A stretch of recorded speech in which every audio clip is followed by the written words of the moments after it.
نبی پاک علیہ السلام نے فرمایا ایک بندہ گنجا تھا، کوئی شے نہیں تھی، سر پہ بال بھی نہیں تھے، رویا کرتا تھا۔ اللہ تعالیٰ نے فرشتے کو بھیجا، تجھے کیا چاہیے؟ تو کہنے لگا بال آ جائیں اور تھوڑا مال آ جائے۔ فرشتے نے ہاتھ پھیرا تو بال بھی آ گئے، تو بکریاں بھی آ گئیں، لائنیں لگ گئیں، مال ہی مال ہو گئے۔ دوسرے کے پاس گیا، وہ کوڑا تھا، اس کو جا کے کہا کیا چاہیے؟ کہنے لگا شفا ہو جائے اور کچھ اللہ تعالیٰ آسانی کر دے۔ شفا بھی ہو گئی، گائیں بھی دے دی، بھینسیں بھی دے دی، مال ہی مال ہو۔ پھر ایک کے پاس گیا، وہ اندھا تھا، تجھے کیا چاہیے؟ اس نے کہا آنکھیں مل جائیں اور کچھ ساتھ اللہ مال دے دے۔ اونٹ ہی اونٹ ہو گئے۔ جب بڑا نواز دیا تو پھر مالک نے امتحان لینے کا ارادہ کیا۔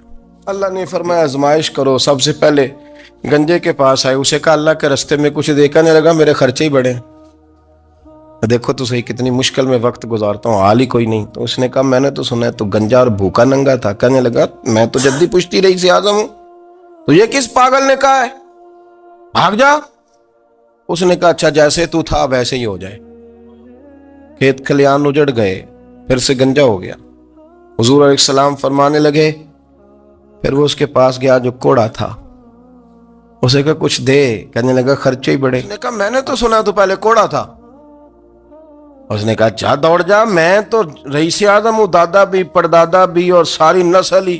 اس نے کہا اچھا جیسے تو تھا ویسے ہی ہو جائے۔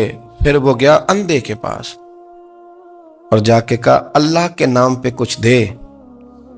تو وہ کہنے لگا رب کے نام پہ؟ یہ کھڑے ہیں اونٹ، جتنے تیرے دل کرے لے دا۔ اس نے کہا کیا معنی اس بات کا؟ کہنے لگا یار تجھے کیا بتاؤں، میں تو اندھا تھا، میں نے تو کبھی دنیا دیکھی نہیں تھی، پھر اس کریم نے فضل کیا تو مجھے بڑا کچھ دکھایا۔ وہ کہنے لگا تو اللہ کے نام پہ جان مانگ، میں وہ بھی دینے کو تیار، میرے پاس تو شے ہی کوئی نہیں تھی، مجھے تو اپنا پتہ ہے، میں تو کوئی شے نہیں تھا، کچھ نہیں تھا میرے پاس، یہ تو ان کا کرم ہے کہ رخ ان کا ادھر ہے، اور مختصر سی میری کہانی ہے، یہ جو بھی ہے ان کی مہربانی ہے۔ تو وہ کہنے لگا میں بھی کچھ لینے نہیں آیا تھا، تیری آزمائش ہی کرنے آیا تھا، تیری عزتیں بھی سلامت رہیں گی، تیرا مال بھی سلامت رہے گا، تیری شفا بھی۔ اپنی زندگی میں کبھی بھی اللہ کی بارگاہ سے توجہ ادھر ادھر نہ کریں، چھوڑیں لوگ کیا کر رہے ہیں، دنیا کیا کہہ رہی، کبھی بھی اپنی توجہ دائیں۔ ہمارا یہ مسئلہ بن گیا کہ ہماری سیاست ہے، ہماری دنیا داری ہے، ہم بندوں کو راضی کرنا چاہتے ہیں، ہم دیکھتے ہیں کون کس طرح، اور آپ یقین کریں آپ تھک جائیں گے، بندے راضی نہیں ہوں گے، وہ نہیں راضی ہوتے۔ آپ ان کو منا کے لائیں گے تو ادھر والے نکل جائیں گے، ادھر کو منائیں گے تو ادھر والے نکل جائیں گے۔ اس چکر سے باہر آئیں، اس رب کو راضی کریں جو فرماتا ہے ایمان لانے کے بعد نیک عمل کر، میں لوگوں کے دلوں میں تیری محبت پیدا کر دوں۔